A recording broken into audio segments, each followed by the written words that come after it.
രാത്രി സമയത്ത് വചനത്തിന് മുൻപാകെ ആയിരിക്കുവാനും കർത്താവ് നമുക്ക് അവസരം തന്നുവല്ലോ. നമ്മൾ യാക്കോബിൻ്റെ ലേഖനത്തിൽ നിന്ന് കഴിഞ്ഞ ദിവസങ്ങളിലൊക്കെ പഠിച്ചുകൊണ്ടിരിക്കുകയായിരുന്നു.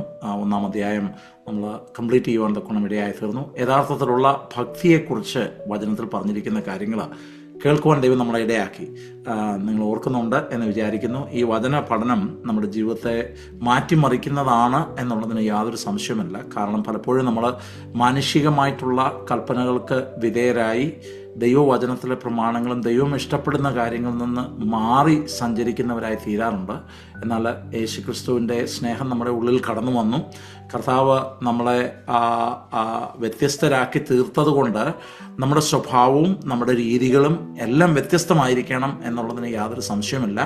ദൈവത്തിൻ്റെ പരിശുദ്ധാത്മാവ് അത് നമ്മളെ സഹായിക്കുകയും നമ്മുടെ ഹൃദയത്തിനകത്ത് വിശ്വാസം കടന്നു വന്നു കഴിയുമ്പോൾ ഈ മാറ്റങ്ങളെല്ലാം ഉണ്ടാകുകയും ചെയ്യും എന്നുള്ളത് വളരെ ശ്രദ്ധേയമായിട്ടുള്ള ഒരു കാര്യമാണ്. ഇവിടെ നമ്മൾ യാക്കോബിൻ്റെ ലേഖനത്തിലുള്ള 1-ാം അധ്യായം എൻ്റെ അവസാന ഭാഗത്തേക്ക് കടന്നു വന്നപ്പോൾ നമ്മൾ പഠിച്ച ഒരു കാര്യം എന്താണെന്ന് ചോദിച്ചാൽ യഥാർത്ഥത്തിലുള്ള ഭക്തി എന്താണ് എന്നുള്ള കാര്യവും നമ്മൾ പഠിക്കുവാൻ തക്കണം ഇടയായിത്തീർന്നു. ദൈവത്തിൻ്റെ വചനം ഇങ്ങനെ പറയുന്നത്, ഒന്നാമത്തെ കാര്യം, ഒരുവന് കർത്താവിനോടുള്ള സ്നേഹത്തിൽ വർദ്ധിച്ചു വരുമ്പോൾ, അവൻ യഥാർത്ഥ ഭക്തിയിലായി കഴിയുമ്പോൾ അവൻ്റെ നാവിന് വേണ്ട കടിഞ്ഞാണ് അവന് ഇടുവാൻ തക്കണം സാധിക്കുന്നു. അവൻ്റെ ഹൃദയത്തിന് വ്യത്യാസം വരുന്നത് കൊണ്ട് വായിലൂടെ വരുന്ന വാക്കുകൾ അത് സമാധാനത്തിൻ്റെയും അത് സന്തോഷത്തിൻ്റെയും അത് തൃപ്തിയുടെയും അത് സ്നേഹത്തിൻ്റെയും ഒക്കെയുള്ള വാക്കുകളായി തീരുന്നു. ഇവിടെ പറയുന്നത് 26-ാമത്തെ വാക്യത്തിൽ, നിങ്ങൾ ഒരുവൻ തൻ്റെ നാവിന് കടിഞ്ഞാണിടാതെ തൻ്റെ ഹൃദയത്തെ വഞ്ചിച്ചുകൊണ്ട് താൻ ഭക്തൻ എന്ന് നിരൂപിച്ചാൽ അവൻ്റെ ഭക്തി വ്യർത്ഥമത്രേ.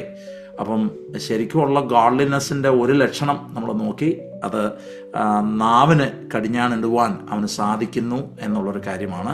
രണ്ടാമത്തെ കാര്യം, നമ്മൾ മറ്റുള്ളവരോട് നമുക്ക് തോന്നുന്ന അനുകമ്പയും സ്നേഹവും, ഒരുവൻ പ്രതിസന്ധിയിലൂടെ കടന്നു പോകുമ്പോൾ അവനെ ചെന്ന് കാണുവാനും പരിചരിക്കുവാനും ഒക്കെയുള്ള നല്ല മനസ്സ്, മറ്റുള്ളവരെ സ്നേഹിക്കുവാനുള്ള മനസ്സ്, അത് ശരിക്കും പറഞ്ഞാൽ ഭക്തിയുടെ ലക്ഷണമാണ്.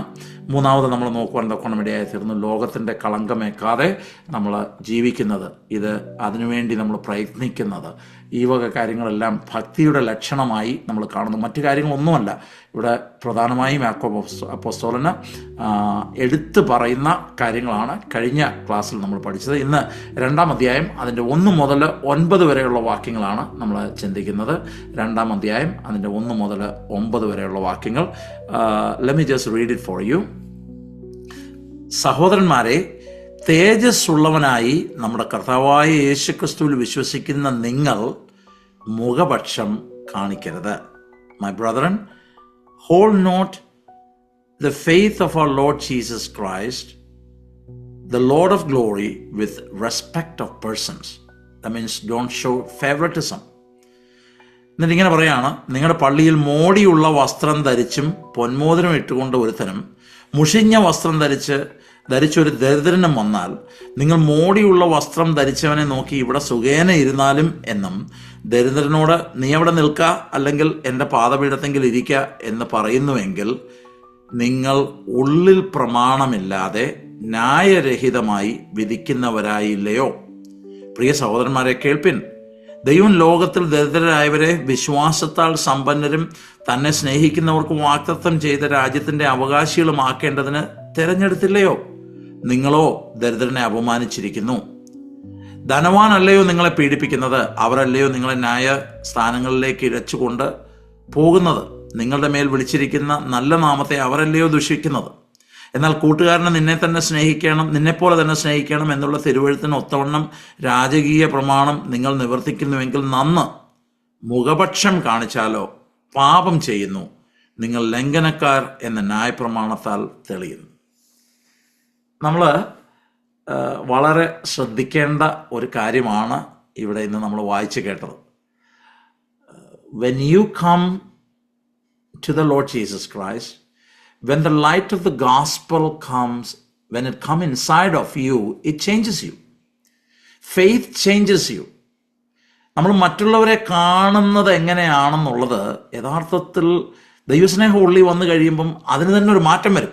അപ്പം ഇവിടെ പറയുകയാണ്, നിങ്ങൾ യേശുക്രിസ്തുവിൽ വിശ്വസിക്കുന്ന നിങ്ങൾ ഒരു കാരണവശാലും മുഖപക്ഷം കാണിക്കരുത്. ഫേവറിറ്റിസം, അത് സിൻഫുള്ളായിട്ടുള്ളൊരു കാര്യമാണ്. പലപ്പോഴും നമ്മുടെ ബന്ധത്തിൽപ്പെട്ടവർ, നമ്മുടെ ചാർച്ചയിൽപ്പെട്ടവർ, നമ്മുടെ സ്നേഹിതർ, നമ്മുടെ മക്കൾ, അല്ലെങ്കിൽ നമ്മുടെ കസിൻസ്, നമ്മൾ അറിയുന്ന ആളുകൾ, ഇതൊക്കെ വെച്ച് പലപ്പോഴും സഭകൾക്കുള്ളിലും പലപ്പോഴും ഫേവററ്റിസം ഉണ്ടാകാറുണ്ട്. അതൊരിക്കലും ഉണ്ടാകാൻ പാടില്ല. കാരണം ദൈവവചനപ്രകാരം അത് തെറ്റായിട്ടുള്ളൊരു കാര്യമാണ്. ഇപ്പം ഇവിടെ ഒരു ഉദാഹരണം പറയുക, നിങ്ങളുടെ ചർച്ചിൽ ഒരാൾ വരികയാണ്, അയാൾ നമ്മുടെ ഇന്നത്തെ ഭാഷയെ പറയുകയാണെങ്കിൽ അയാൾ വരുന്നത് വലിയ വിലപിടിപ്പുള്ളൊരു വണ്ടിയിലാണ് വരുന്നത്, അല്ലെങ്കിൽ അയാളുടെ ഡ്രസ്സിങ് ഏറ്റവും വില കൂടിയ വസ്തുക്കളാണ് അദ്ദേഹം ഉപയോഗിക്കുന്നത്, അദ്ദേഹത്തിൻ്റെ വസ്ത്രങ്ങൾ വില കൂടിയതാണ്. അതുകൊണ്ട് അയാൾക്ക് ഒരു ഉയർന്ന സ്ഥാനവും വേറൊരാൾക്ക് ഒരു താഴ്ന്ന സ്ഥാനവും നമ്മൾ കൊടുക്കുന്നുവെങ്കിൽ നമ്മൾ ദൈവസന്നിധിയിൽ പാപമാണ് ചെയ്യുന്നത് എന്നുള്ളൊരു വസ്തുതയാണ് ഇവിടെ ദൈവവചനത്തിൽ നിന്ന് നമ്മൾ പഠിക്കുന്നത്. അപ്പം നോക്കിക്കോണമേ, നമ്മുടെ മറ്റുള്ളവരോടുള്ള രീതികൾക്ക് വ്യത്യാസം വരുന്നു, നമ്മുടെ ഭക്തിക്ക് വ്യത്യാസം വരുന്നു, നമ്മുടെ വിശ്വാസത്തിന് വ്യത്യാസം വരുന്നു, നമ്മുടെ കാഴ്ചപ്പാടുകൾക്ക് വ്യത്യാസം വരുന്നു, നമ്മൾ ആളുകളോട് ഡീൽ ചെയ്യുന്ന രീതികൾക്ക് വ്യത്യാസം വരുന്നു. അപ്പം സുവിശേഷം ശരിക്കും ആളുകളെ വ്യത്യസ്തരാക്കുന്നതാണ്. അപ്പം നമ്മളെ വ്യത്യസ്തരാക്കുന്നില്ലെങ്കിൽ എന്തോ കുഴപ്പമുണ്ട്. സുവിശേഷത്തിനല്ല, നമ്മൾക്കെന്തോ കുഴപ്പമുണ്ട്. ഒന്നുകിൽ യഥാർത്ഥത്തിലുള്ള ആ വിശ്വാസം നമ്മളിൽ ഉണ്ടായില്ല, അല്ലെങ്കിൽ നമ്മുടെ ഉണ്ടായിരുന്ന വിശ്വാസം ചത്തുപോയി, ജീവനില്ലാത്തതായി തീർന്നു. അതതിൻ്റെ കാരണം. അപ്പം നമ്മൾ വളരെ ശ്രദ്ധിക്കേണ്ട ഒരു കാര്യമായത്. അപ്പം ഇവിടെ ഈ ഉദാഹരണം പറഞ്ഞേക്കാം. കാരണം എന്താണെന്ന് ചോദിച്ചു കഴിഞ്ഞാൽ, നമ്മളിങ്ങനെ തരം താഴ്ത്തുകയാണെങ്കിൽ ഒന്നാമത്തെ കാര്യം, നമ്മൾ പ്രമാണമില്ലാത്തവരായിത്തീരുന്നു. ഉള്ളിലുള്ളൊരു പ്രമാണം. ഒരു ദൈവ പൈതൽ അല്ലെങ്കിൽ വിശ്വാസത്താൽ ജീവിക്കുന്ന ഒരാൾ, അല്ലെങ്കിൽ യേശുവിൻ്റെ സുവിശേഷം ഒരാളുടെ ഉള്ളിൽ വരുമ്പം അദ്ദേഹത്തിൻ്റെ ഉള്ളിൽ തന്നെ ശരിയും തെറ്റും എന്നുള്ള ദൈവത്തിൻ്റെ ആ ഒരു ന്യായപ്രമാണത്തിൻ്റെ, അല്ലെങ്കിൽ ദൈവത്തിൻ്റെ ആ ന്യായത്തിൻ്റെ, അല്ലെങ്കിൽ നീതിയുടെ ആയിട്ടുള്ളൊരു വസ്തുത അവരുടെ ഹൃദയത്തിൽ ഉണ്ടാകുന്നു സ്വാഭാവികമായിട്ടും. ഇതുണ്ടാകേണ്ടത് ഏറ്റവും ആവശ്യമാണ്. കാരണം നമ്മൾ ഈ വസിക്കുന്ന പരിശുദ്ധാത്മാവ് എന്ന് പറയുന്ന, അല്ലെങ്കിൽ പരിശുദ്ധാത്മാവാകുന്ന ദൈവം ന്യായത്തെക്കുറിച്ചും നീതിയെക്കുറിച്ചും അല്ലെങ്കിൽ ന്യായവിധിയെക്കുറിച്ചും ഒക്കെ ബോധ്യം നമ്മുടെ ഉള്ളിൽ വരുത്തുന്ന, ബോധം നമ്മുടെ ഉള്ളിൽ വരുത്തുന്ന ആത്മാവാണ്. അപ്പൊ ശരിക്കും ഒരാളോട് ഇതൊന്നും സംസാരിക്കുന്നില്ല, അയാൾക്ക് തെറ്റും ശരിയും തിരിച്ചറിയാൻ പറ്റുന്നില്ല, അയാൾ തരം താഴ്ത്തുന്ന ആളുകളും ആളുകളെ അങ്ങനെ കാണുന്ന ആളുകളുമാണെങ്കിൽ നിശ്ചയമായിട്ടും ഒന്നിൽ അദ്ദേഹം പരിശുദ്ധാത്മാവിനെ ലിസൺ ചെയ്യുന്നില്ല, അല്ലെങ്കിൽ അദ്ദേഹത്തിൻ്റെ ഹൃദയം തഴമ്പിച്ച് പോയി, അതുമല്ലെങ്കിൽ അദ്ദേഹത്തിൻ്റെ ഹൃദയത്തിൽ ശരിക്കും പറഞ്ഞു കഴിഞ്ഞാൽ ആ വിശ്വാസം അത് ജീവനില്ലാത്തതായി തീർന്നു എന്ന് വേണം നമ്മൾ മനസ്സിലാക്കുവാൻ. അപ്പം ഇത് യഥാർത്ഥത്തിൽ നമ്മൾ വിശ്വാസത്തിൽ ഇരിക്കുന്നോന്ന് നമ്മളെ തന്നെ ഒന്ന് ചെക്ക് ചെയ്യാനുള്ള അവസരം കൂടാ. നമ്മളങ്ങനെ പാർഷ്യാലിറ്റി കാണിക്കുന്ന ആളുകളാണോ? അങ്ങനെയാണെങ്കിൽ നമ്മുടെ ഉള്ളിൽ പ്രമാണമില്ലാത്തവരായിട്ടാണ് നമ്മളായിത്തീരുന്നത്. രണ്ടാമത്, നമ്മൾ ജഡ്ജ് ചെയ്യുന്നവരായിത്തീരുന്നു. അതും വലിയൊരു കുഴപ്പമാട്ടോ. കാരണം എന്താണെന്ന് ചോദിച്ചു കഴിഞ്ഞാൽ, ഇവിടെ പറഞ്ഞേക്കുന്നത് നിങ്ങൾ ഉള്ളിൽ പ്രമാണമില്ലാതെ ന്യായരഹിതമായി വിധിക്കുന്നവരായില്ലയോ. അപ്പം ചില ആളുകൾ പറയും ജഡ്ജിങ് എന്ന് പറഞ്ഞു കഴിഞ്ഞാൽ നമ്മൾ ഒരിക്കലും ചെയ്യാൻ പാടില്ലാത്തൊരു കാര്യമാണ്. ഓഫ് കോഴ്സ് നമ്മൾ ജഡ്ജിങ് എന്നുള്ള ആ ഒരു വാക്ക് അത് നമ്മൾ വളരെ കെയർഫുള്ളായിട്ട് വേണം ഉപയോഗിക്കുവാൻ. തെറ്റോ ശരിയോ ഒരു കാര്യം നമ്മൾ ദൈവവചനപ്രകാരം നമ്മൾ ചിന്തിക്കുന്നത് അത് യഥാർത്ഥത്തിൽ കുഴപ്പമുള്ളൊരു കാര്യമല്ല. കാര്യം ഇവിടെ പറഞ്ഞേക്കുന്ന ന്യായരഹിതമായി വിധിക്കുക എന്ന് പറഞ്ഞു കഴിഞ്ഞാൽ പുറമേ കാണുന്ന അപ്പിയറൻസ് നോക്കി നമ്മൾ ഒരാളെ ജഡ്ജ് ചെയ്യുക, പുറമേ കാണുന്ന കാര്യങ്ങളെ മാത്രം നോക്കിക്കൊണ്ട് ഒരാൾ ഇന്നതാണെന്ന് നമ്മൾ പറയുക, അത് ദൈവവചനപ്രകാരം തെറ്റായിട്ടുള്ളൊരു കാര്യമാണ്. അത് ഒരുവൻ്റെ വേഷഭൂഷാദികളിലായിരിക്കാം, അതല്ലെന്നുണ്ടെങ്കിൽ അവൻ്റെ എഡ്യൂക്കേഷനെ ബേസ് വെച്ചായിരിക്കാം, അതല്ലെന്നുണ്ടെങ്കിൽ നമ്മൾ എന്തൊക്കെയോ കേട്ട കഥകളുടെ അടിസ്ഥാനത്തിലായിരിക്കാം. നമ്മൾ അങ്ങനെ വിധിക്കുവാൻ പാടില്ല. ന്യായമില്ലാത്തവരായി ന്യായരഹിതമായി നമ്മൾ വിധിക്കുവാൻ പാടില്ല. ഒരു ദൈവവൈതലിൻ്റെ പ്രത്യേകത എന്താണെന്ന് ചോദിച്ചാൽ, അവൻ ദൈവവചനത്തിൻ്റെ വെളിച്ചത്തിൽ, അത് നമ്മൾ ഒരാളെ വിധിച്ച് തള്ളുന്നതിന് വേണ്ടിയല്ല, ഒരുവനെ നന്നാക്കുന്നതിന് വേണ്ടിയാണ്. ഇപ്പോൾ ഉദാഹരണം പറഞ്ഞു കഴിഞ്ഞാൽ, ഒരാൾ പാപത്തിൽ ജീവിക്കുന്ന ഒരാളാണെങ്കിൽ, സഹോദര, ഈ കാര്യം തെറ്റാണ്, നിന്റെ ഈ പോക്ക് ശരിയായിട്ടുള്ള ഒരു പോക്കല്ല, ഈ കാര്യങ്ങൾക്കൊരു പരിഹാരം വരുത്തണം എന്നൊരാൾ പറഞ്ഞാൽ അത് വെറുതെ വിധിക്കുകയല്ല. കാരണം അത് വചനപ്രകാരമാണ്. അദ്ദേഹം പറയുന്ന ന്യായങ്ങൾ നമ്മൾ കേൾക്കുന്നുണ്ട്. ഒരുപക്ഷെ നമ്മൾ തെറ്റായിട്ടുള്ള ചില ഇൻഫർമേഷൻ്റെ ബേസിലാണെങ്കിൽ നമ്മൾ നമ്മളെ തന്നെ തിരുത്തുവാൻ തയ്യാറാകുന്നു. പക്ഷേ വെറുതെ ഒരാളെ വിധിക്കുക, അയാളുടെ അപ്പിയറൻസ് നോക്കി, അയാൾ ഇരിക്കുന്നത് നോക്കിയിട്ട്, അല്ലെങ്കിൽ അയാൾ കടന്നു വരുന്ന ബാക്ക്ഗ്രൗണ്ട് നോക്കിയിട്ട്, അല്ലെങ്കിൽ അയാളുടെ കുടുംബത്തെ നോക്കിയിട്ട്, അതല്ലെന്നുണ്ടെങ്കിൽ അദ്ദേഹത്തിൻ്റെ പണത്തെ നോക്കിയിട്ട്, അദ്ദേഹത്തിൻ്റെ എഡ്യൂക്കേഷനെ നോക്കിയിട്ട് നമ്മൾ വിധിക്കുകയാണെങ്കിൽ നമ്മൾ തെറ്റാ ചെയ്യുന്നത്. അത് മാത്രമല്ല, ഇവിടെ ഈ ദരിദ്രന്മാരായിട്ടുള്ള ആളുകളെക്കുറിച്ച് പറഞ്ഞേക്കുന്നത്, ദൈവം അവരോട് പാർഷ്യാലിറ്റി കാണിച്ചില്ല. കാരണം ദൈവം മുഖപക്ഷമുള്ള ദൈവമല്ല. അതാ എൻ്റെ പ്രധാനപ്പെട്ട ഒരു കാര്യം. നമ്മൾ ദൈവത്തിൻ്റെ മക്കളാവുമ്പം അതേ സ്വഭാവം കാണിക്കേണ്ട ആളുകളാണ്. ദൈവം മുഖപക്ഷമുള്ള ദൈവമല്ല. ദൈവം ഒരിക്കലും ഒരാളുടെ പേഴ്സണാലിറ്റി നോക്കി അദ്ദേഹത്തിന് മാർക്കിടുന്ന ഒരാളല്ല. നമ്മൾ റോമാലേഖനത്തിനകത്ത് വായിക്കുമ്പോൾ ഇങ്ങനെ കാണുന്നത്, സഹോദര പ്രീതിയിൽ തമ്മിൽ സ്ഥായി പൂണ്ട് ബഹുമാനിക്കുന്നതിൽ അന്യോന്യം മുന്നിട്ടുകൊള്ളുവിൻ. നമ്മൾ ഡിവോട്ടഡ് ആയിരിക്കണം. Be devoted to one another in love. അതിന് കാരണം എന്താണെന്ന് ചോദിച്ചാൽ, ദൈവം നമ്മളോട് പാർഷ്യാലിറ്റി കാണിച്ചില്ല. നമ്മൾ ഒന്ന് ചിന്തിച്ചാൽ നമുക്കറിയാം, നമ്മളെക്കാട്ടി മിടുക്കരായിട്ടുള്ള ഒത്തിരി ആൾക്കാരുണ്ട് ഈ ഭൂമിയിൽ. നമ്മളെക്കാട്ടി വിദ്യാഭ്യാസമുള്ള ആൾക്കാരുണ്ട്, നമ്മളെക്കാട്ടി പണമുള്ള ആൾക്കാരുണ്ട്, നമ്മളെക്കാട്ടിൽ ഇൻഫ്ലുവൻസ് ഉള്ള ആൾക്കാരുണ്ട്, നമ്മളെക്കാട്ടിൽ കാര്യങ്ങളൊക്കെ ചെയ്യുവാൻ തക്കവണ്ണം പ്രാപ്തിയുള്ള ആൾക്കാരുണ്ട്, ശ്രേഷ്ഠരായിട്ടുള്ള ആൾക്കാരുണ്ട്, കാണാൻ കൊള്ളാവുന്ന ആൾക്കാരുണ്ട്. പക്ഷെ ദൈവം നമ്മളെ തിരഞ്ഞെടുത്തു. ദൈവത്തിന് നമ്മളോട് സ്നേഹം തോന്നി. കർത്താവ് നമ്മളെ തിരഞ്ഞെടുത്തു. അവരെയും തിരഞ്ഞെടുക്കുന്നു. അത് അവരെ മാറ്റി നിർത്തിയല്ല, അവർക്കും ഇതേ ഓപ്പർച്യൂണിറ്റി തന്നെ അവർക്കും ഉള്ളത്. അപ്പം ദൈവം പാർഷ്യാലിറ്റി കാണിക്കാത്ത ആളായതുകൊണ്ട് ദൈവമക്കളാകുന്ന നമ്മളും അങ്ങനെ തന്നെ ആയിരിക്കണം. അപ്പം അതിന് വിരോധമായി നമ്മൾ പോകുമ്പോൾ നമ്മൾ കർത്താവിനോട് തെറ്റ് ചെയ്യുന്നവരായിട്ടാണ് തീരുന്നത്. അപ്പോൾ ഇവിടെ നമ്മൾ നോക്കി, ഒന്ന്, നമ്മൾ അങ്ങനെ ബിഹേവ് ചെയ്യുമ്പം നമ്മൾ അകത്ത് ന്യായപ്രമാണം ഇല്ലാത്തവരായിട്ടാണ് തീരുന്നത്. രണ്ടാമത്തെ കാര്യം, നമ്മൾ ന്യായരഹിതമായി വിധിക്കുക ചെയ്യുന്നത്. മൂന്നാമത്തെ കാര്യം, ദൈവം ഇവരോട് കരുണ കാണിച്ചു, നമ്മളോടും കരുണ കാണിച്ചു. അപ്പം നമ്മൾ അവരെ പാർഷ്യാലിറ്റി കാണിക്കുമ്പം 5-ാമത്തെ വാക്യത്തിൻ്റെ അവസാന ഭാഗം ഇങ്ങനെ പറഞ്ഞേക്കുന്നത്, നിങ്ങളോ ദരിദ്രനെ അപമാനിച്ചിരിക്കുന്നു. ദൈവം അവരെ മാനിക്കാൻ തീരുമാനിച്ചപ്പം അതേ വാക്തത്വം അവർക്ക് കൊടുത്തിട്ടുള്ളപ്പം അവരെ ദൈവം തിരഞ്ഞെടുത്തപ്പം നമ്മൾ അവരെ മാറ്റി നിർത്തുക എന്ന് പറഞ്ഞാൽ അത് വലിയ കുഴപ്പമുള്ളൊരു കാര്യമാണ്. നമ്മൾ ഈ റേസിസം എന്ന് പറയുന്ന ഒരു കാര്യം, ഇതിനോടുള്ള ബന്ധത്തിൽ ഞാൻ വചനത്തിൽ നിന്ന് പറയാൻ തക്കവണ്ണം താല്പര്യപ്പെടുന്നുണ്ട്. നമ്മൾ പലപ്പോഴും റേസിസത്തെക്കുറിച്ചും സെക്സിസത്തെക്കുറിച്ചും ഒന്നും നമ്മൾ വലുതായിട്ട് സംസാരിക്കാറില്ല. പക്ഷേ നമ്മുടെ ഇടയിൽ ധാരാളമായിട്ടുള്ളൊരു കാര്യമാണ്.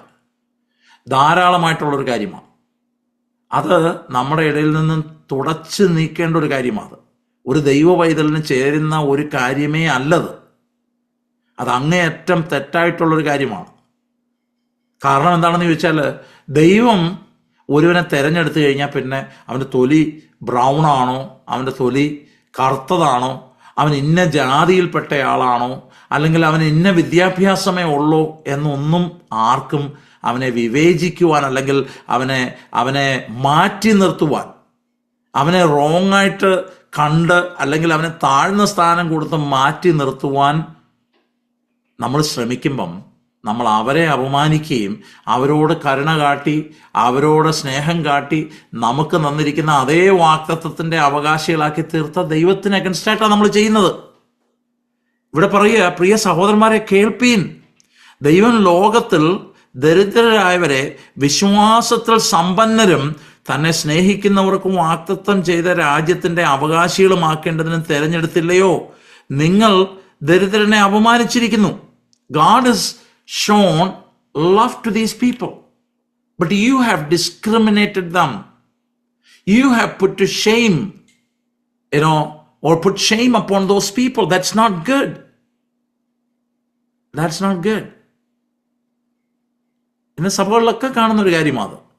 പണമുള്ളവന് പ്രത്യേകമായിട്ടുള്ള സ്ഥാനം, പണമുള്ളവനെ പ്രത്യേകമായിട്ട് ആദരിക്കുന്നു, പണമുള്ളവൻ എന്ത് ചെയ്താലും കണ്ണടയ്ക്കുന്നു, പണമുള്ള ആൾക്കാർക്ക് അല്ലെങ്കിൽ പ്രാപ്തിയുള്ള ആൾക്കാർക്ക് എന്തുമാകാം, അല്ലാത്ത ആളുകളെ നമ്മൾ മാറ്റി നിർത്തുകയും അവരെ താഴ്ന്ന രീതിയിൽ കാണുകയും അവരെ ഇവിടെ പറഞ്ഞിരിക്കുന്ന പ്രകാരം വേറൊരു സ്റ്റാറ്റസിലേക്ക് മാറ്റിയൊക്കെ ചെയ്യുന്നത് ദൈവവചനപ്രകാരം തെറ്റായിട്ടുള്ളൊരു കാര്യമാണ്.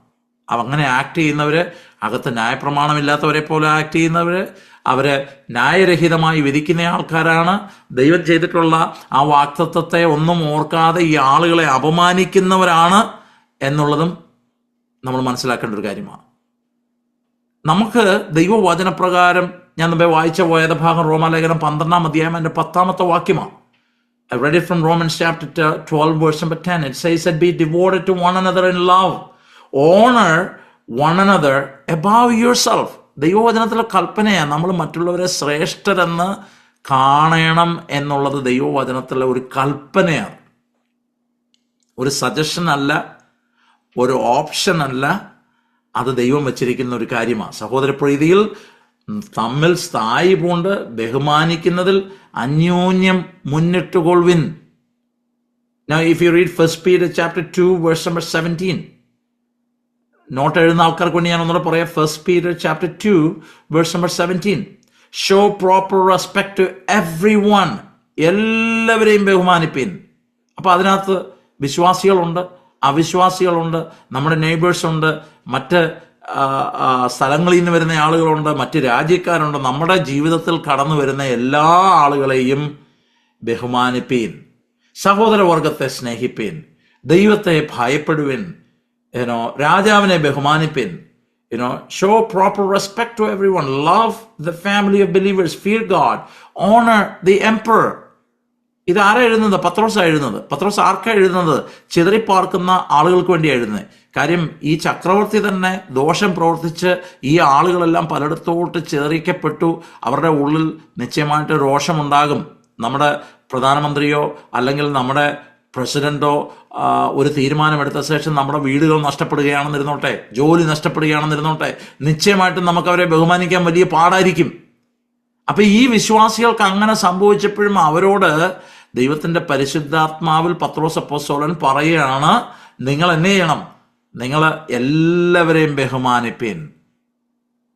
അപ്പൊ ഞങ്ങളെ ഉപദ്രവിക്കുന്ന ആളുകൾ, ഞങ്ങളെ എതിർക്കുന്ന ആളുകൾ, ഞങ്ങളോട് യോജിക്കാത്ത ആൾക്കാരെയും ബഹുമാനിക്കണമെന്നാണോ പറഞ്ഞേക്കുന്നത്? ഓഫ് കോഴ്സ്, എല്ലാവരെയും ബഹുമാനിക്കാനാണ് പറയുന്നത്. നമ്മുടെ ഐഡിയോളജിയോട് യോജിക്കാത്ത ആളുകൾ, നമ്മുടെ ബിലീഫിനോട് യോജിക്കാത്ത ആളുകൾ, നമ്മുടെ ഒപ്പീനിയനോട് യോജിക്കാൻ പറ്റാത്ത ആളുകൾ. There may be a lot of people who cannot join with our opinion. There may be a lot of people who may oppose our faith. But that doesn't mean that we can go out and say whatever we want to say. We have to talk with respect. We have to talk with respect. അനേക വർഷങ്ങൾക്ക് മുന്നമേ ഞാൻ ഒരു debate കാണുവാൻ തക്കോണം ഇടയായി തീർന്നു. ഇന്നത് യൂട്യൂബിലൊക്കെ അവൈലബിൾ ആണോ എന്ന് എനിക്കറിയത്തില്ല. ഇതൊക്കെ വളരെ എൻ്റെ ചെറുപ്പകാലത്തുള്ള കാര്യങ്ങളെക്കുറിച്ചാണ് ഞാനീ പറയുന്നത്. വേ ഏർലി. അന്നത്തെ സമയത്ത് there was a man called Ahmed ഡീഡാറ്റ്. Ahmed ഡീഡാറ്റ് എന്ന് പറയുന്ന ഒരു മനുഷ്യനുണ്ടായിരുന്നു. അദ്ദേഹം സൗത്ത് ആഫ്രിക്കക്കാരനായിരുന്നു. എൻറ്റയർ ഇസ്ലാമിക് കമ്മ്യൂണിറ്റിയുടെ മുഴുവൻ പ്രൊപ്പഗൻഡ ഡിപ്പാർട്ട്മെന്റിന്റെ അല്ലെങ്കിൽ പ്രൊപ്പഗൻഡ ഇതിന്റെ വേൾഡ് വൈഡ് മുസ്ലിംസിന്റെ അതിന്റെ ഡയറക്ടറായിട്ട് സേവനം അനുഷ്ഠിച്ചിരുന്ന ഒരു മനുഷ്യനായിരുന്നു. എ ഫിയേഴ്സ് ഡിബേറ്റർ, ഭയങ്കര ഫിയേഴ്സ് ആയിട്ട് ഡിബേറ്റ് ചെയ്യുന്ന ഒരാൾ. ദൈവത്തിന്റെ വചനം, അതായത് വേദപുസ്തകം കാണാപ്പാടം അറിയാവുന്ന ഒരാൾ. ഈ മനുഷ്യൻ ചെയ്തിരുന്നത് സൗത്ത് ആഫ്രിക്കയിലുള്ള വലിയ സ്റ്റേഡിയം അദ്ദേഹം നേരത്തെ റെന്റ് ചെയ്യും. എന്നിട്ട് പറയും, അതായത് 40,000 80,000 അതിലും കൂടുതൽ ആളുകളൊക്കെ ഇരിക്കത്തക്കോണമുള്ള വലിയ സ്റ്റേഡിയംസ് അദ്ദേഹം ഹയർ ചെയ്ത ശേഷം അദ്ദേഹം ടോപ്പിക്കുകൾ പറയും. ഈ ടോപ്പിക്കിൽ എന്നെ ഡിബേറ്റ് ചെയ്യാൻ കഴിവുള്ള ആരെങ്കിലും ഉണ്ടെങ്കിൽ നിങ്ങൾ വരണം. വെല്ലുവിളിയാണ്. ക്രിസ്ത്യൻസ് ആർക്ക് വേണമെങ്കിലും ഏറ്റെടുക്കാം. അനേക ആളുകൾ പോയി അദ്ദേഹത്തോട് തോറ്റുപോയിട്ടുണ്ട്. കാരണം എന്താണെന്ന് ചോദിച്ചു കഴിഞ്ഞാൽ അദ്ദേഹത്തിന് അത്രയ്ക്ക് നോളജാണ്. ഇവിടുന്ന് പോകുന്നവരെ അത്രത്തോളമുള്ള പ്രിപ്പറേഷൻസ് ഇല്ല. ഞാൻ എപ്പോഴും ഓർക്കുന്നുണ്ട്, അദ്ദേഹത്തിൻ്റെ ഒരു ഡിബേറ്റ് കാണുവാൻ തക്കോണം ഇടയായി തീർന്നു. ഫിയേഴ്സായിട്ട്, അഗ്രസീവായിട്ടുള്ള, നമ്മളെ ഏറ്റവും കൂടുതൽ ചൊടിപ്പിക്കുകയും അതുപോലെ തന്നെ കളിയാക്കുകയും ഒരു ബഹുമാനവുമില്ലാതെ സംസാരിക്കുകയും ഒക്കെ ചെയ്യുന്ന ഹാർഷായിട്ടുള്ള ഈ മനുഷ്യൻ്റെ ഒരിക്കൽ പല ആളുകൾ കടന്നുപോയി തോറ്റുപോയി. എന്നാൽ ജോഷ് മക്ഡവൽ എന്ന് പറയുന്ന, അപ്പോൾ അദ്ദേഹത്തിൻ്റെ ബുക്കുകളൊക്കെ വളരെ പ്രസിദ്ധമായിട്ടുള്ള ബുക്കുകളാണ്. അദ്ദേഹം ഡിബേറ്റ് ചെയ്യാൻ പോയത് ഞാൻ ഇപ്പോഴും ഓർക്കുന്നുണ്ട്. ആ ടോപ്പിക് ഇതായിരുന്നു: is crucifixion a fact or a fiction? Is crucifixion a fact or a fiction? Josh മക്ഡവലിനെ തുടക്കം മുതൽ ഈ മനുഷ്യൻ വല്ലാത്ത രീതിയിൽ കളിയാക്കുകയും അദ്ദേഹത്തെ ശരിക്കും ദേഷ്യം പിടിപ്പിക്കത്തക്കവണ്ണമുള്ള രീതിയിലെല്ലാം അദ്ദേഹം ആക്ട് ചെയ്തു. എന്നാൽ ദൈവവചനത്തിൻ്റെ പ്രിൻസിപ്പിളെല്ലാം കീപ്പ് ചെയ്തുകൊണ്ട് ആ മനുഷ്യനോട് അദ്ദേഹം മണിക്കൂറുകൾ ഡിബേറ്റ് ചെയ്തു.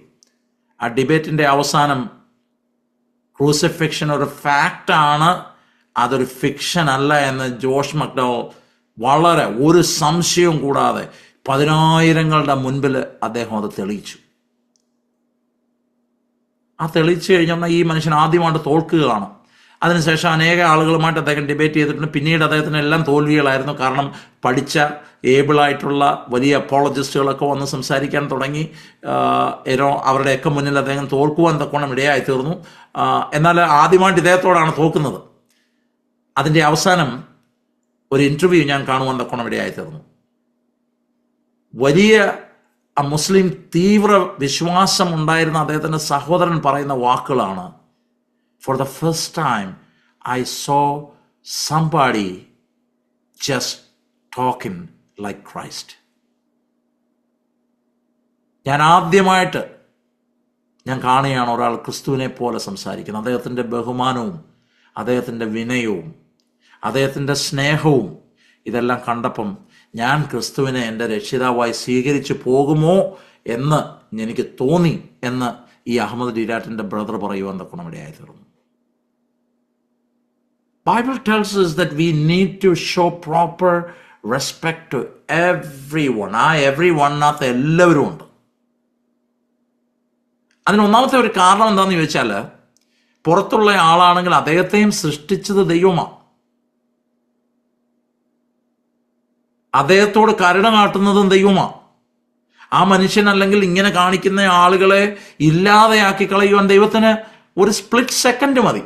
പക്ഷെ ദൈവം അവരോട് കരുണ കാണിച്ചപ്പം നമ്മളോടും ദൈവം കരുണയാണ് കാണിക്കുന്നത്. അങ്ങനെയാണെങ്കിൽ പിന്നെ നമ്മൾ മറ്റുള്ളവരെ റെസ്പെക്ട് ചെയ്തേ ഒക്കത്തുള്ളൂ. ദൈവത്തിൻ്റെ വചനത്തിനകത്ത് പറഞ്ഞേക്കുന്ന ഒരു കാര്യമാണ്. ഇവിടെ യാക്കോബ് അപ്പോസ്തലൻ ആ കാര്യം തെളിച്ചു പറയുക. നമ്മൾ അങ്ങനെ വിവേചനം കാണിക്കുവാൻ തക്കവണ്ണം, വ്യത്യാസം കാണിക്കുവാൻ തക്കവണ്ണം പാടില്ല എന്നുള്ളൊരു വസ്തുതയാണ്. ഇനി അടുത്ത കാര്യം എന്താണെന്ന് വെച്ചാൽ, കൂട്ടുകാരനെ നിന്നെപ്പോലെ തന്നെ സ്നേഹിക്കണമെന്ന തിരുവെഴുത്തിനൊത്തവണ്ണം രാജകീയ ന്യായപ്രമാണം നിങ്ങൾ നിവർത്തിക്കുന്നുവെങ്കിൽ നല്ലത്. There's a royal law, love your neighbor like yourself. നമ്മളോട് പറഞ്ഞേക്കുന്ന ഒരു കാര്യമാണ്. നമ്മൾ മറ്റുള്ളവരെ എങ്ങനെ സ്നേഹിക്കണം, നമ്മളെ സ്നേഹിക്കുന്നത് പോലെ നമ്മൾ മറ്റുള്ളവരെ സ്നേഹിക്കണം എന്നുള്ള റോയൽ കൽപ്പന, രാജകീയമായിട്ടുള്ള കൽപ്പന. There is nothing above that. ഇത് നമ്മൾ ചെയ്യേണ്ടത് ഏറ്റവും ആവശ്യമാണ്. Because we are a special breed of people. നമ്മളെല്ലാവരും വ്യത്യസ്തരായിട്ടുള്ള, മറ്റുള്ള ആളുകളിൽ നിന്നും വ്യത്യസ്തരായി വിളിക്കപ്പെട്ട ആളുകളാണ്. നമ്മൾ എന്തെങ്കിലുമൊക്കെ കാണിച്ച് ചർച്ചിലൊക്കെ പോയി ഒരു പാട്ടുമൊക്കെ പാടി വേദോത്സവം കേട്ട് തിരിച്ചു വരുന്നവരായിട്ടല്ല. ആ സ്വഭാവത്തിനുള്ള വ്യത്യാസം. Just think about it. How come Christianity just started with few people, was able to get the whole known world? Is it because of their influence? It is because of their, is it because of their education? Is it because of their language skills? No. They were exceptional. അവർ exceptional ആയിരുന്നു. അവരുടെ സ്നേഹം കൊണ്ടും അവരുടെ വാക്കുകൾ കൊണ്ടും അവരുടെ പ്രവൃത്തി കൊണ്ടും അവരെല്ലാറ്റിൽ നിന്നും വ്യത്യസ്തരായിരുന്നു. കാരണം സുവിശേഷം അവർക്ക് വ്യത്യാസം കൊണ്ടുവന്നു, അവരുടെ ഹൃദയത്തിന് മാറ്റം കൊണ്ടുവന്നു. അങ്ങനെയാണെങ്കിൽ ഇതേ സുവിശേഷം വിശ്വസിക്കുന്ന നമ്മുടെ ഉള്ളിലും മാറ്റം വരേണ്ടത് ഏറ്റവും ആവശ്യമാണ്. ഇവിടെ 9ാമത്തെ വാക്യം പറയാം: മുഖപക്ഷം കാണിച്ചാലോ നിങ്ങൾ പാപം ചെയ്യുന്നു. നിങ്ങൾ ലംഘനക്കാർ എന്ന് ന്യായപ്രമാണത്താൽ തെളിയുന്നു. ഇത് വിശ്വാസികളോടാണ് പറഞ്ഞേക്കുന്നത്. നമ്മൾ പലപ്പോഴും പാപത്തിന് കുറച്ച് ലിസ്റ്റ് നമ്മൾ ഉണ്ടാക്കി വെച്ചിട്ടുണ്ട്. നമ്മൾ ഉണ്ടാക്കി വെച്ചേക്കുന്ന ലിസ്റ്റ്, ചില ആളുകൾ പറയും നിങ്ങൾ സിനിമ കാണാൻ പാടില്ല, നിങ്ങൾ സീരിയൽ കാണാൻ പാടില്ല, നിങ്ങൾ ആഭരണം ധരിക്കാൻ പാടില്ല, നിങ്ങൾ ഒത്തിരി കളർ കൂടിയ വസ്ത്രങ്ങൾ ധരിക്കാൻ പാടില്ല, നിങ്ങൾ മദ്യപിക്കാൻ പാടില്ല, നിങ്ങൾ മറ്റുള്ളവർ സംസാരിക്കുന്ന പോലുള്ള കാര്യങ്ങളൊന്നും പാടില്ല, പിന്നെ പ്രത്യേകമായിട്ടുള്ള സ്പോർട്സ് കാര്യങ്ങൾക്കൊന്നും പാടില്ല, നിങ്ങൾക്ക് മ്യൂസിക് പാടില്ല, നിങ്ങൾ പ്രത്യേകതരം രീതി വേണം പാടുവാനും ആരാധിക്കുവാനും ഒക്കെ ഉള്ളത്, മറ്റുള്ളവരുടെ കല്യാണങ്ങൾക്ക് നിങ്ങൾ പോകാൻ, അല്ലെങ്കിൽ മറ്റു മതക്കാരുടെ കല്യാണങ്ങൾക്ക് നിങ്ങൾ പോകാൻ പാടില്ല, നിങ്ങൾ എപ്പോഴും നിങ്ങൾ തല കവർ ചെയ്ത് കടന്നു വരണം, ഇങ്ങനെയൊക്കെയുള്ള കുറച്ച്, അല്ലെങ്കിൽ മീശ വയ്ക്കാൻ പാടില്ല, അല്ലെങ്കിൽ ക്ലീൻ ഷേവ് ആയിരിക്കണം, ഇങ്ങനെയൊക്കെയുള്ള കുറേ കൽപ്പനകൾ നമ്മൾ എഴുതി ഉണ്ടാക്കി വെച്ചിട്ടുണ്ട്. നമ്മൾ വിചാരിച്ചു വെച്ചേക്കുന്നത് ഇതൊക്കെയാണ് നമ്മൾ ചെയ്യേണ്ടത് എന്നാണ്. But in reality we are far away from what God has intended for us to do. Because when gospel comes inside, there is going to be change. How you see people. ആളുകളെ കാണുന്നത് വ്യത്യസ്തമായിട്ടുള്ളവയിലാണ്.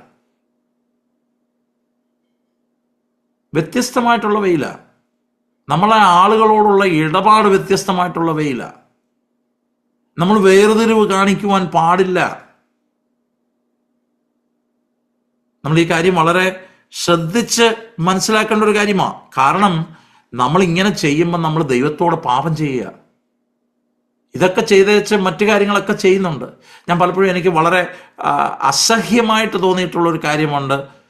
പാസ്റ്ററെ, അയാൾ ഇന്നതാ, ഞാൻ തെളിച്ച് പറയാൻ പോലും ആഗ്രഹിക്കുന്നില്ല. കാര്യം എന്താണെന്ന് ചോദിച്ചാൽ അങ്ങനെ പറഞ്ഞാൽ പോലും പാവമാണെന്ന് എൻ്റെ ഹൃദയത്തിൽ തോന്നുന്നുണ്ട്. അങ്ങനെ സംസാരിക്കുന്ന ആളുകൾ വരെയുണ്ട്. അവരും ഞാൻ മുമ്പേ പറഞ്ഞ ലിസ്റ്റിലെ കാര്യങ്ങളൊക്കെ ചെയ്യുന്നുണ്ട്. പക്ഷെ ആളുകളെ ഡിസ്ക്രിമിനേറ്റ് ചെയ്ത് കാണുന്നു. നിശ്ചയമായിട്ടും അത് പാപമാണ്. രണ്ടാമത്തെ കാര്യം എന്താണെന്ന് വെച്ചാൽ, ഈ ഗോസ്പൽ അവരുടെ ഹൃദയത്തിനകത്ത് വർക്ക് ചെയ്യുന്നില്ലെന്ന് സാരം. ദൈവത്തിൻ്റെ പരിശുദ്ധാത്മാവിന് അവരുടെ ഹൃദയത്തിനകത്ത് സ്ഥാനമില്ല. കാരണം ദൈവത്തിന് ഇഷ്ടമല്ലാത്തൊരു കാര്യം ചെയ്യുമ്പം ദൈവത്തിൻ്റെ പരിശുദ്ധാത്മാവ് നമ്മളോട് സംസാരിക്കും. അതിലെനിക്ക് ഒരു പശ്ചാത്താപവും തോന്നുന്നില്ല, എനിക്ക് അതിലൊരു സങ്കടവും തോന്നുന്നില്ലെങ്കിൽ അതിൻ്റെ അർത്ഥം എന്താ? പരിശുദ്ധാത്മാവ് പറയുന്നത് കേൾക്കുവാൻ തക്കവണ്ണം മൃദുലമായിട്ടുള്ളൊരു ഹൃദയമല്ല, കാഠിന്യപ്പെട്ടു പോയൊരു ഹൃദയമാണ് എൻ്റെതെന്നല്ലേ എൻ്റെ അർത്ഥം.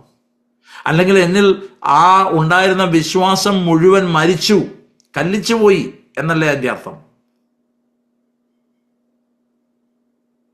ഇന്ന് രാത്രി എന്നെ കേൾക്കുന്ന എൻ്റെ പ്രിയ സഹോദരങ്ങളെ, നമ്മൾ വ്യത്യസ്തരായിരിക്കണം. എനിക്ക് ഈ ഗ്രൂപ്പിനെ വലിയ ഇഷ്ടമാണ്. കാര്യം നമ്മൾ കുറച്ച് പേര് ദൈവവചനം പഠിക്കുന്നത്. ഞാൻ വളരെ ത്രിൽഡായിട്ടാണ് നിങ്ങളുടെ മുമ്പിൽ വന്നു നിന്ന് ഈ വചനം സംസാരിക്കുന്നത്. കാരണം നമ്മൾ കുറച്ച് പേർക്ക് ഈ മാറ്റം കൊണ്ടുവരാൻ പറ്റിയാൽ അത് വലിയ മാറ്റമായിരിക്കും, അത് വലിയ വ്യത്യാസമായിരിക്കും. നമ്മുടെ കുഞ്ഞുങ്ങളെ നമുക്ക് അങ്ങനെ പഠിപ്പിക്കാൻ പറ്റിയാൽ നമ്മൾ വ്യത്യസ്തരായിരിക്കും, അതിന് യാതൊരു സംശയമില്ല. ഇത് പ്രത്യേക ട്രെയിനിങ് അല്ല. കർത്താവിലുള്ള വിശ്വാസം വന്നു കഴിയുമ്പോൾ കർത്താവ് എന്താണ് നമ്മളോട് കാട്ടിയത് എന്നുള്ള കാര്യം നമുക്ക് ബോധ്യം വരുമ്പം നിശ്ചയമായിട്ടും നമ്മൾ മറ്റുള്ളവരോട് കരുണ കാണിക്കും. കാരണം ഒരു കരുണയ്ക്കും യോഗ്യരല്ലാതിരുന്ന നമ്മൾക്ക് ദൈവം കരുണ കാട്ടി. അതാ അതിൻ്റെ കാര്യം. നമ്മൾ ചിലപ്പം ഇതിന് വ്യത്യസ്തരായി പോകുന്നതിൻ്റെ കാരണം എന്താണെന്ന് ചോദിച്ചാൽ, നിങ്ങൾ ചിലരെങ്കിലും ഒരുപക്ഷെ ഒരു ഗാഡ്ലി ഭവനത്തിൽ ജനിച്ചു വളർന്നവരായതുകൊണ്ട് നിങ്ങൾക്ക് തോന്നുന്നുണ്ടായിരിക്കാം, ഞാനങ്ങനെ വലിയ പാപമൊന്നും ചെയ്ത ആളല്ല, ഞാനങ്ങനെ തെറ്റുകാരനല്ല, എനിക്ക് കുഴപ്പമൊന്നുമില്ല, I deserve this thing. If anybody deserve something good it is me എന്നുള്ള ചിന്ത നമ്മുടെ ഹൃദയത്തിൽ വരുന്നത് കൊണ്ടാണ് കുഴപ്പം. In reality, we are no better than anyone. We don't deserve His love. We don't deserve His compassion. We don't deserve any blessings. But He loved us. And that love should change us. And faith in Jesus Christ is something that brings change in our life. In our lives. നമ്മുടെ ജീവിതത്തിൽ വ്യത്യാസം വരുത്തുന്നതാണ് യേശുക്രിസ്തുവിൻ്റെ സുവിശേഷം. ഇത് നമ്മുടെ ഹൃദയത്തിൽ ഉണ്ടാകണം. ഞാൻ ഇനി ഒരു കാര്യം കൂടെ പറഞ്ഞ് അവസാനിപ്പിക്കുവാൻ തക്കണം താല്പര്യപ്പെടുന്നു. ഇത് നമ്മൾ കണ്ടിന്യൂസ് ആയിട്ട് ചെക്ക് ചെയ്യേണ്ട ഒരു കാര്യം കൂടാണ്. ഞാൻ വിശ്വാസത്തിലിരിക്കുന്നു. അപ്പോസ്തലനായ പൗലോസ് ദൈവസഭയ്ക്ക് ലേഖനം എഴുതുമ്പം അവരോട് പറയുന്ന ഒരു കാര്യമാണ്, നിങ്ങൾ വിശ്വാസത്തിലിരിക്കുന്നു എന്ന് നിങ്ങളെ തന്നെ ശോധന ചെയ്ത് നോക്കണം. എങ്ങനെ ശോധന ചെയ്യുന്നേ? ഈ ക്വാളിറ്റീസ് ഒക്കെ ഉണ്ടോ എന്നുള്ള കാര്യമാണ് നമ്മൾ നോക്കണ്ടേ. ഒരു പാവപ്പെട്ടവനെ കാണുമ്പോൾ എൻ്റെ മനസ്സങ്ങനെ ആയിരിക്കുന്നത്, ഏതെങ്കിലും ഒരു വിഷയത്തിന് മുൻപിൽ എൻ്റെ വായ എന്താ സംസാരിക്കുന്നത്, ആവശ്യത്തിലിരിക്കുന്ന ഒരാളെ കാണുമ്പോൾ ഞാൻ എങ്ങനെയാണ് കാണുന്നത്, എന്നിൽ നിന്ന് വ്യത്യസ്തനായിട്ടുള്ള ഒരാളെ ഞാൻ ഏത് രീതിയിലാണ് ട്രീറ്റ് ചെയ്യുന്നത്, ഞാൻ ആളുകളെ ഡിസ്ക്രിമിനേറ്റ് ചെയ്ത് അങ്ങനെ കാണുന്ന ഒരാളാണോ? പുറമേ ഉള്ള കാര്യങ്ങൾ നോക്കി ഒരുവന് ഒരു വലിയ സ്ഥാനവും വേറൊരുത്തരും ചെറിയ സ്ഥാനവും എൻ്റെ ഹൃദയത്തിൽ കൊടുക്കുന്ന ഒരാളാണോ? ഒരു കാര്യം വരുന്നുണ്ടെങ്കിൽ ഞാൻ എങ്ങനെയാണ് അതിനെ നേരിടുന്നത്? ഇതൊക്കെ നമ്മൾ നമ്മളെ തന്നെ നോക്കിയാൽ മതി, നമുക്കറിയാൻ പറ്റും. I know that some of you have medical background. You go to a doctor or a patient comes to you, they will just simply tell that I have pain here, I have this issue that was not there before. And then you know the symptoms, and based on that symptoms that you come to that first, thinking that this may be this disease, because things are not normal. ഇങ്ങനല്ലേ നമ്മൾ പല കാര്യത്തിലും ആദ്യത്തെ ഒരു നിഗമനത്തിലേക്ക് എത്തുന്നത്. പിന്നീട് പിന്നെയും ടെസ്റ്റുകൾ ചെയ്യുന്നു. ആ ടെസ്റ്റുകൾ ചെയ്യുമ്പോൾ നമ്മൾ മനസ്സിലാക്കുന്നു ഈ കാര്യങ്ങളൊക്കെ കാണിക്കുന്നത് ഇന്ന കുഴപ്പമുണ്ടായത് കൊണ്ടാണ്. So that is exactly the way that we should check ourselves. Am I really in faith? Is the gospel bringing any change in my life? If not, all the things that we do is worthless. ആ കാര്യങ്ങൾ നമ്മൾ വ്യത്യാസം വരുത്തുന്നില്ല, നമ്മുടെ ജീവിതത്തിനൊരു മാറ്റമില്ലെങ്കിൽ നമ്മൾ ചെയ്യുന്ന എല്ലാ കാര്യങ്ങളും വർത്ത്ലെസ്സാണ്. നമ്മുടെ ഭക്തി വർത്ത്ലെസ്സാണ്. നമ്മൾ ചെയ്യുന്ന കാര്യങ്ങളെല്ലാം വർത്ത്ലെസ്സാണ്. അതുകൊണ്ട് നമ്മളെ തന്നെ ശോധന ചെയ്ത് ഈ ദിവസങ്ങളിൽ അപ്രകാരമായിരിക്കുവാൻ ദൈവം നിങ്ങളെ എല്ലാവരെയും സഹായിക്കട്ടെ. This small thought that I shared with you tonight, may it be a blessing to you. May it be something that changes your thought process about another person, how you deal with another person. May your dealing be full of Christ's love and compassion, and may you show Christ's nature to everyone. I would like to pray for you. Father, we thank you for this beautiful time that you gave us, O Lord. I bring my hearers in your presence, and I pray that you would bless them with the word that we heard today. Lord, we ask that you would bring that change in us, O Lord, that we would love others, we would honor others, we would respect others, that we would show right respect to everyone. I pray, God, that we will not discriminate or show racism or sexism. I pray, God, that oh Lord, your love would help us to see people the right way. I pray that in everything that we do, that we will bring glory to your name. I bless all my brothers, my sisters who are listening to me today, in your mighty and in your holy name. Thank you for listening and accepting our prayer. In Jesus' precious name, amen and amen. All right, God bless you.